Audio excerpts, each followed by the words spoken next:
शुक्लांबरधरं विष्णुं शशिवर्णं चतुर्भुजं प्रसन्नवदनं ध्यायेत् सर्वविघ्नोपशान्तये। योगेन चित्तस्य पदेन वाचां मलं शरीरस्य तु वैद्यकेन योपाकरोतं प्रवरं मुनीनां पतञ्जलिं प्राञ्जलिरानतोऽस्मि। ஓம். பதஞ்சலி யோக சூத்திரம் கைவல்ய பாதம் சூத்திரம் 11. இந்த சூத்திரத்தில் ஆசையை பற்றி விளக்குகிறார். நமது மனதில் ஆசையானது தோன்றிக்கொண்டே இருக்கின்றன. ஓர் ஆசை நிறைவேறும் பட்சத்தில் வேறொரு ஆசையானது உண்டாகிறது. இவ்வாறாக தொடர்ச்சியாக ஆசையானது நீர் ஓட்டம் போன்று, எப்படி நதியில் நீரானது பார்த்து கொண்டு இருக்கும்பொழுதே கடந்து செல்கிறதோ அது மாதிரி ஆசைகள் நம் மனதில் தோன்றிய வண்ணம் இருக்கின்றன. சில ஆசைகள் நாம் செயல்பட்டு அதனை பூர்த்தி செய்து கொள்கிறோம். சில ஆசைகள் நாம் பார்த்து கொண்டு இருக்கும்போதே நீங்கி விடுகிறது. இது நதியினுடைய பிரவாகத்திற்கு உவமையாக சொல்லப்படுகிறது. இங்கும் பதஞ்சலி மகரிஷியானவர் அதனையே குறிப்பிடுகிறார். ஏது பல ஆசிரிய ஆலம்பனைஹி சங்கிரிதத்வாத் ஏஷாம் அபாவே தத் அபாவஹ. ஏஷாம் அபாவே தத் அபாவஹ, இது இல்லாத போது அதுவும் இல்லை. காரணம் இல்லாத பொழுது காரியமும் இல்லை. காரணமான மண் இல்லாத பொழுது அந்த மண்ணால் செய்யப்பட்ட குடம், பானை, மண் பானையானது இல்லை. இப்போ காரியமான மண் பானைக்கு காரணம் மண். ஆக மண் இல்லாத பொழுது காரியமும் இல்லை. தங்கம் என்பது தங்கம் என்பது காரணம். அந்த தங்கத்தினால் செய்யப்பட்ட நகைகள் காரியம். காரணமான தங்கம் இல்லாத பொழுது அந்த தங்கத்தினால் செய்யப்பட்ட நகையும் இல்லாமல் போகிறது. இங்கு சொல்லப்படுகின்ற விஷயம் நமது மனதில் தோன்றுகின்ற ஆசைகள். இந்த ஆசைகள் இல்லாத பொழுது அந்த ஆசை, அது பிறவிக்கான காரணமும் இல்லாமல் போகிறது. நாம் நம்முடைய செயல்களுக்கான காரியமும் வேலையும் இல்லாமல் போகிறது. ஆசை இருந்தால்தான் எந்த ஒரு மனிதனும் செயல் புரிவான். ஆகவே தான் இதனை இச்சாசக்தி என்று கூறுகிறோம். இந்த இச்சாசக்தி இல்லாத பொழுது கிரியாசக்தியான செயல்பாடு என்பது இல்லாமல் போகும். ஆசைதான் மனிதனை ஒரு செயலில் தூண்டுகிறது. அது அந்த ஆசை நல்ல ஆசையாக இருக்கலாம், தீய ஆசையாகவும் இருக்கலாம். எண்ணிய முடிதல் வேண்டும், நல்லவே எண்ணல் வேண்டும், தென்னிய நெஞ்சம் வேண்டும், தெளிந்த நல் அறிவு வேண்டும் என்று பாரதியாருடைய வரிகள் நாம் நினைத்து பார்க்க வேண்டும். ஆக இந்த பிறவிக்கான காரணம் ஆசை, அவா. இந்த அவா இல்லாத பொழுது காரியமாகிய பிறவியும் இல்லாமல் போகிறது. இதனை தான் இங்கு சுட்டி காட்டுகிறார் பதஞ்சலி மகரிஷியானவர். இதற்கு காரணம் என்ன? பிறவிக்கு காரணம் என்ன? ஆசை. அந்த ஆசைக்கு காரணம் என்ன? ஏன் ஒரு மனிதன் ஆசை வயப்பட்டு செயல்புரிகிறான்? அதற்கு அவர் கூறுகிறார், ஏது பல ஆசிரிய ஆலம்பனை ஏதுகு. ஏற்கனவே சமாதி யோகத்தில் கூறினார், அவித்யா அஸ்மிதா முதலிய கிளேசங்கள், அபினிவேஷக முதலிய கிளேசங்கள் இருக்கும்பொழுது, காரணமாக இருக்கும்பொழுது ஜாதி, இந்த மனித ஜாதி, பக்ஷி ஜாதி, பசு முதலிய ஜாதிகள் அவைகளுக்கு வேண்டிய ஆயுள், போகம் முதலிய பலன், ஒரு பொருள் தயாரிக்கப்படும் பொழுது அதனுடைய கேரண்டியாக இந்த பொருள் 2 வருடம், 3 வருடம், 5 வருடம், 10 வருடம் என்று இருக்கின்றது. அதே மாதிரி மனிதன் பிறக்கும் பொழுதே இவன் 50 வருடமோ 60 வருடமோ இல்லை 70 வருடமோ என்று அந்த விஷயமானது ஏற்கனவே தீர்மானிக்கப்பட்டது. அந்த ஆயுள், அதை தான் நம்ம ஆயுள் என்று கூறுகிறோம். இந்த ஆயுளானது பிறக்கும்பொழுதே ஒருவனுக்கு தீர்மானிக்கப்பட்டு விடுகிறது. பல ஆசிரியாக மனிதன் இதனை இருக்கும்பொழுது ஆலம்பனைகி நல்ல சப்தம் முதலிய விஷயங்களில் மனமானது ஆசிரியத்திருந்தாலும் இந்த காரண காரிய விஷயங்களாகிய பழைய ஆசைகள் தீர்ந்து போகும்பொழுது புதிய ஆசைகளானது தோன்றுகிறது. இதற்கு காரணம் என்ன? ஏன் ஆசை வயப்பட்டு மனிதன் செயல்புரிகிறான் என்றால், நமது மனதில் எழுகின்ற ஆசைகளை பற்றி நாம் ஆராய்ந்து பார்ப்பதில்லை. அந்த ஆசைகளை நாம் விவேக புத்தியுடன் நாம் அதனை ஆராயுமே ஆனால் அதனால் அந்த ஆசையினால் தூண்டப்பட்டு மனிதன் செயல் புரிவதும் செயல் புரியாமல் இருப்பதும் அங்கு அவன் கர்த்தாவாக மாறுகிறான். ஆசையை அவன் தன்னுடைய கட்டுப்பாட்டில் வைத்துக் கொள்கிறான். ஆசை வயப்பட்டு செயல் புரியும் பொழுது நாம் ஆசையினுடைய கட்டுப்பாட்டிற்கு நாம் சென்று விடுகிறோம். ஆசையை நாம் சிந்தித்து விவேகபூர்வமாக செயல்படுத்தும் பொழுது ஆசையானது நமது கட்டுப்பாட்டில் இருக்கிறது. இதனை தான் இங்கு பதஞ்சலி மகரிஷியானவர் குறிப்பிடுகிறார். இந்த ஆசையானது அசுத்தமானதும் சுத்தமானது என்று இரண்டாக பிரிக்கப்படுகிறது. அசுத்தமானதை சுத்தமென்றும் சுத்தமானதை சுகமில்லாததை சுகமென்றும் அனாத்மாவை அனித்தியத்தை நிலையற்றதை நிலை என்றும் உணர்வது கருதுவது எண்ணுவது என்பது அவித்யை அறியாமை இக்னரன்ஸ் என்று இங்கு சொல்லப்படுகிறது. இந்த அறியாமை தான் நமக்கு பிறவியை தொடர்ந்து கொடுத்து கொண்டே இருக்கின்றன.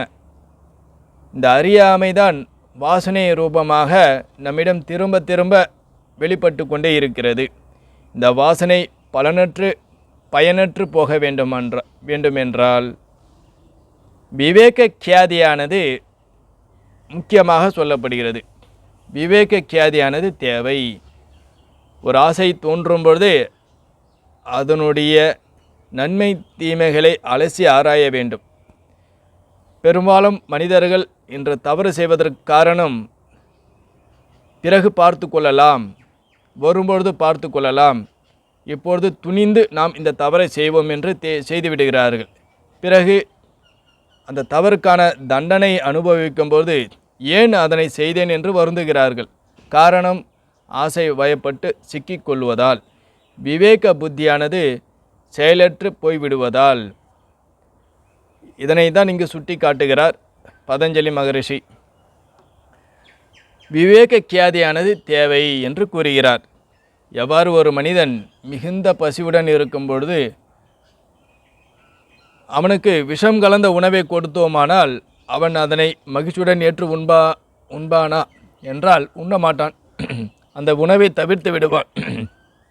அது மாதிரி யாரும் பார்க்கவில்லை, ஆகவே நான் துணிந்து இந்த தவறை செய்து விடுகிறேன் என்று செய்வோமானால் பிறகு தண்டனை அனுபவிக்கப்படும் பொழுது அதனை ஏன் அந்த தவறை செய்தோம் என்று எண்ணுவது வினோதம், அது அறியாமை. தவறுக்கான தண்டனை இன்று இல்லாவிட்டாலும் என்றோ ஒரு நாள் நிச்சயம் உண்டு. பல நாள் திருடன் ஒரு நாள் அகப்படுவான் என்பது பழமொழி. ஆகவே விவேக புத்தி ஆனது நம்மிடம் தேவை.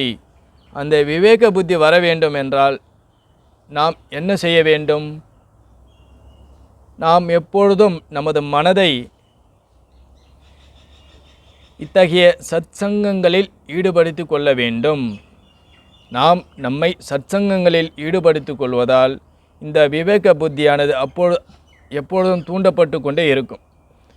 அப்பொழுது நாம் நம் ஆசை வயப்படாமல் நாம் சிந்திக்கும் திறனை அதிகரித்து கொள்ளலாம். அஞ்சுவதும் ஓரும் அரணே, ஒருவனை வஞ்சிப்பதும் ஓரும் அவா. அஞ்சி வாழ வேண்டும். அஞ்சுவது ஓரும் அரணே. அஞ்சு வாழ வேண்டுமாம். எதற்கு? யாரிடமிருந்து அஞ்ச வேண்டும்? எதற்காக அஞ்ச வேண்டும்? ஏன் அஞ்ச வேண்டும் என்றால், இந்த ஆசையானது நம்மை ஏமாற்றி விடுகிறது, வஞ்சிக்கின்றது. ஆகவேதான் இந்த ஆசையை நாம் என்ன செய்ய வேண்டும்? அதனை விலக்கிவிட வேண்டும். இந்த ஆசையானது எனக்கு துன்பத்தை தரும் என்று எண்ணி அந்த ஆசையை நாம் நீக்கிவிட வேண்டும். வேண்டுங்கால் வேண்டும், பிறவாமை வேண்டும், மற்றது வேண்டாமை வேண்ட வரும் என்று கூறுகிறார். பிறவியற்ற நிலையை வேண்டுமாயின் அவா அற்ற நிலையை நாம் அடைய வேண்டும். இந்த அவா அற்ற நிலைதான் பிறவியற்ற நிலைக்கு நம்மை கொண்டு செல்லும். பகவத்கீதையில் கூட நான் ஆசையின் வடிவமாக இருக்கின்றேன் என்று 7வது அத்தியாயத்தில் கிருஷ்ண பரமாத்மாவானவர் கூறுகிறார். நான் ஆசையின் வடிவமாக இருக்கின்றேன். ஆகவே நமது மனதில் எழுகின்ற ஆசைகள் எல்லாம் அது ஈஸ்வரனுடைய சங்கல்பத்தால் உண்டாகிறது. ஆனால் அந்த ஆசையானது தர்மமான ஆசையாக இருக்க வேண்டும், தீய ஆசை இல்லாமல் இருக்க வேண்டும். அந்த ஆசை பிறருக்கு தனக்கும் துன்பம் தராததாக இருக்க வேண்டும். அத்தகைய ஆசையை, தர்மமான ஆசையை அவர் இங்கு நிஷேதிப்பதில்லை. முறையற்ற தவறான ஆசைகளை தான் இங்கு தண்டனைக்குரியதாக கூறுகிறார். ஆகவே இந்த சூத்திரமானது மனதை நாம் ஆசையற்றதாக மாற்றிக்கொள்ள வேண்டும். தர்மமான ஆசைகள் இருந்தால் அதனால் பலனானது உண்டு.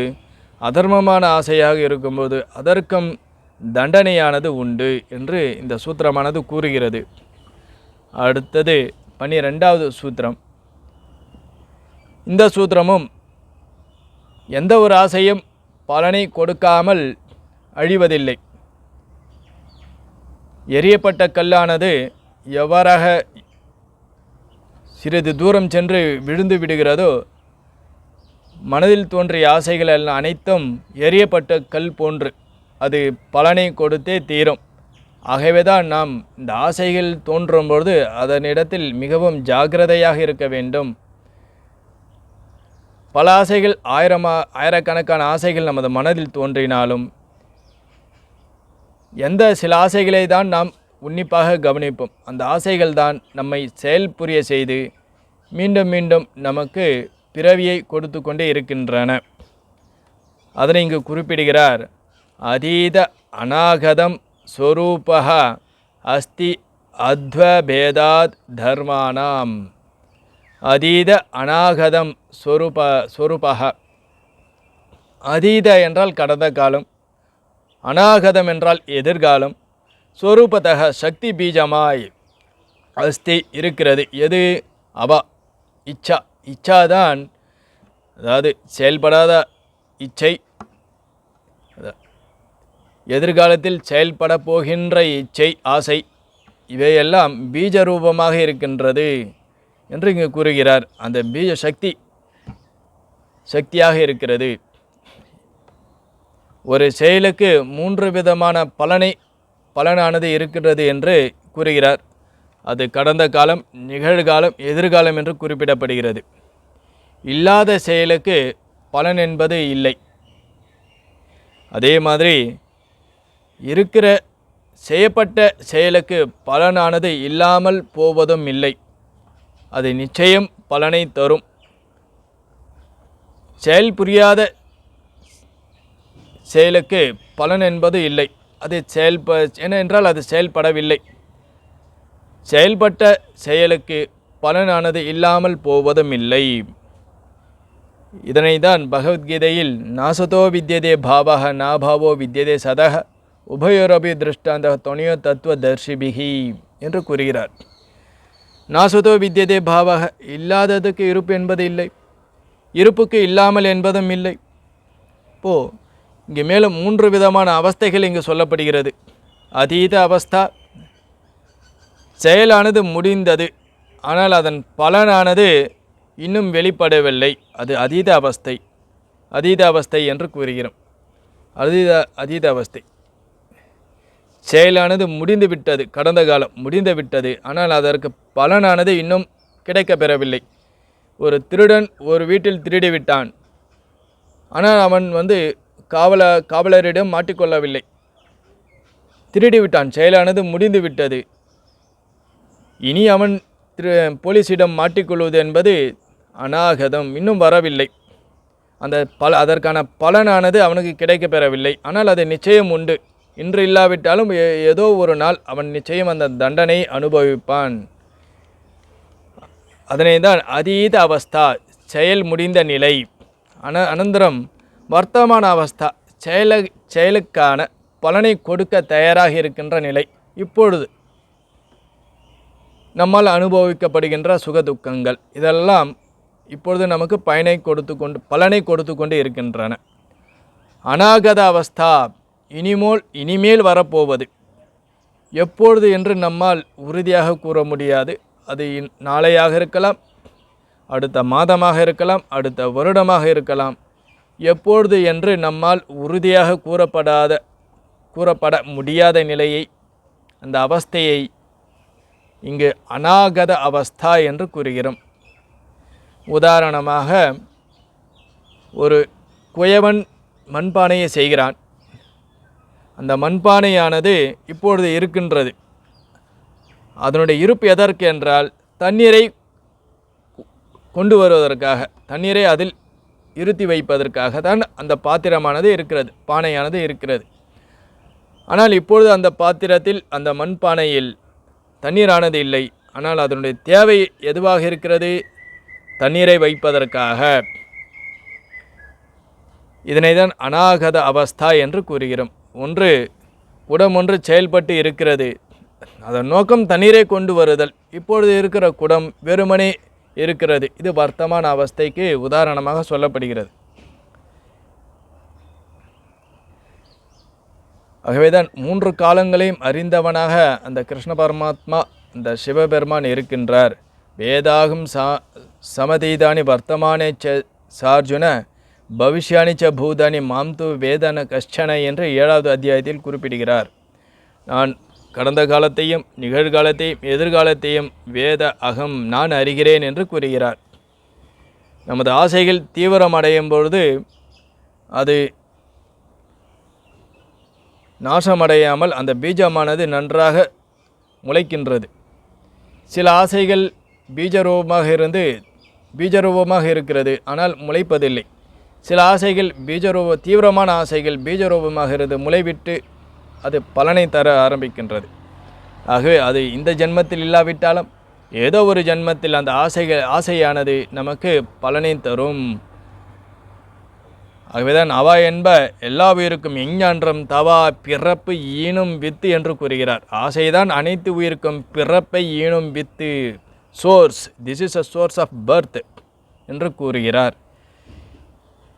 விவேகத்தை அடைந்தவனுக்கு தான் இந்த ஆசையானது பலனை கொடுக்காமல் நாசமடைகிறது.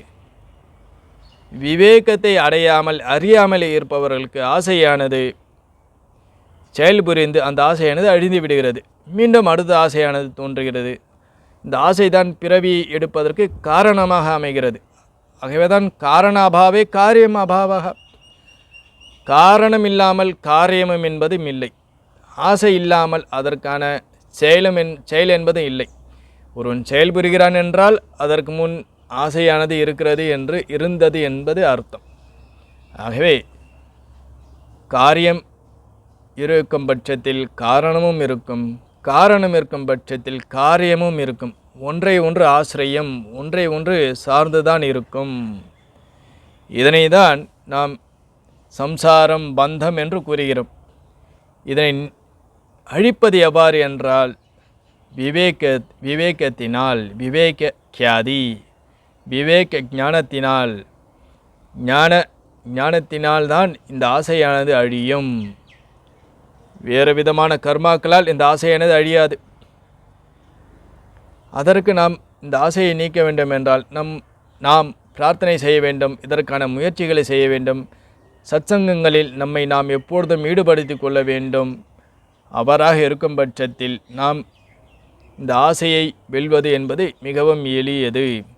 இல்லாவிட்டால் மம மாயா துரத்தியா, எனது மாயை, இந்த ஆசை என்னும் மாயை, இல்லாத மாயை, இல்லாததை இருப்பது போன்று காட்டிக்கொண்டிருக்கும் இந்த ஆசை ஆனது கடப்பது கடினம், புரிந்து கொள்வது கடினம், சிக்கி சின்னாபின்னம் ஆகுவது நிச்சயம் என்று இங்கு பதஞ்சலி மகரிஷியானவர் குறிப்பிடுகிறார். ஆகவே மோட்ச நிலையில் வாசனைகள் சக்தி வடிவமாக இருக்கின்றன. இந்த ஞானத்தினால் மட்டுமே இந்த வாசனைகள் எல்லாம் அழியும் என்று கூறி நிறைவு செய்கிறார். மீண்டும் அடுத்து வருகிற நாட்களில் மற்ற சூத்திரங்களை பார்த்து மகிழ்வோம் என்று கூறி நிறைவு செய்கிறேன். ஓம் தத்சத். ஓம் பூர்ணமதః பூர்ணமிதம் பூர்ணாத் பூர்ணமுதச்யதே பூர்ணஸ்ய பூர்ணமாதாய பூர்ணமேவாவசிஷ்யதே. ஓம் சாந்தி சாந்தி சாந்தி. ஹரி ஓம். ஸ்ரீ குருभ्यो நமः. ஹரி ஓம்.